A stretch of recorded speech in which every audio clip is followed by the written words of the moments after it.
Assalamualaikum warahmatullahi wabarakatuh. Nama saya Tirsa Yundia Putri.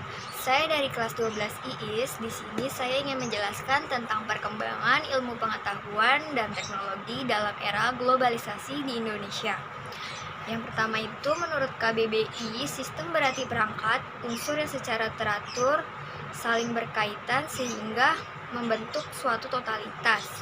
Pengertian informasi adalah data yang telah diolah sehingga mempunyai arti dan nilai. Menurut KBBI, informasi berarti penerangan, keterangan, pemberitahuan, kabar, atau berita.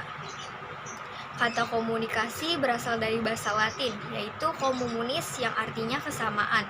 Menurut KBBI, komunikasi berarti membagi informasi, memberitahukan, memindahkan, atau bertukar pikiran, baik secara lisan maupun tulisan. Yang pertama itu ada perkembangan sistem komunikasi di Indonesia. Pada saat ini, dalam penyebaran informasi kepada masyarakat melalui sistem komunikasi, lebih banyak menggunakan media elektronika. Pengaruh media elektronika jauh lebih besar dan lebih luas daripada media cetak, karena jangkauannya tidak terbatas oleh ruang, tempat, dan waktu. Media elektronika yang dipakai dalam penyebaran informasi adalah satelit, telepon atau telepon seluler, radio, dan televisi. Yang pertama ada SKSD Palapa. SKSD Palapa adalah suatu sistem satelit komunikasi yang dikendalikan oleh sistem pengendali di bumi yang mempunyai fungsi sebagai sarana dalam berbagai aktivitas komunikasi. Dengan adanya SKSD Palapa, hubungan komunikasi antar daerah dan negara menjadi lebih mudah. Sistem komunikasi tersebut juga telah memungkinkan bangsa Indonesia mengetahui berbagai informasi yang disajikan lewat televisi secara lebih cepat. Yang kedua ada telepon dan telepon seluler.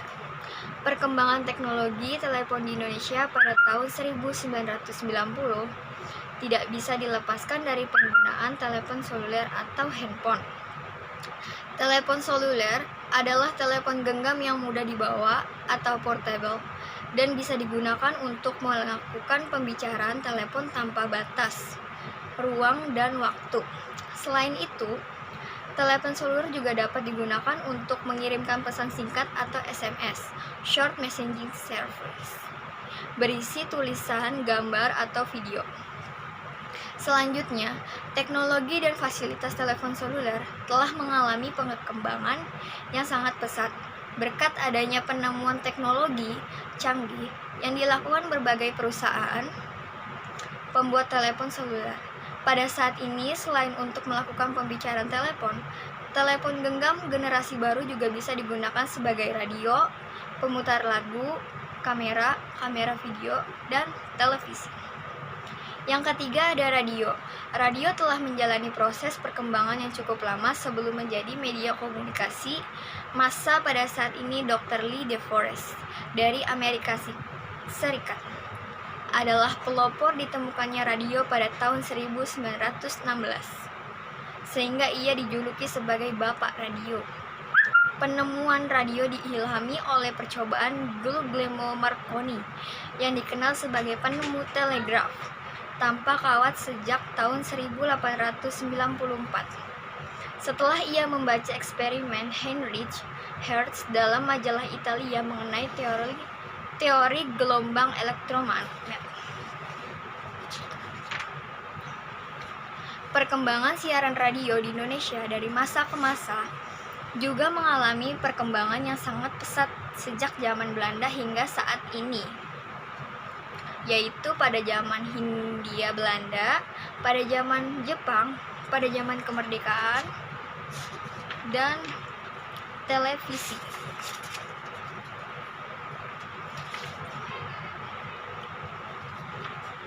Perkembangan teknologi informasi di Indonesia.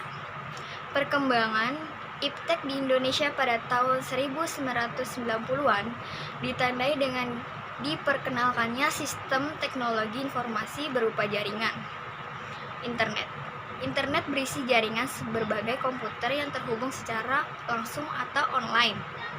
Jaringan internet dapat digunakan untuk mengakses berbagai informasi yang dibutuhkan oleh masyarakat. Bidang bisnis, telekomunikasi, dan pendidikan dapat memanfaatkan jaringan internet sebagai media penyampaian informasi kepada masyarakat dengan lebih efektif dan efisien. Dengan memanfaatkan teknologi internet, telekomunikasi jarak jauh bisa dilakukan dengan cepat, mudah, dan murah karena adanya fasilitas e-email atau surat elektronik dan chatting komunikasi langsung.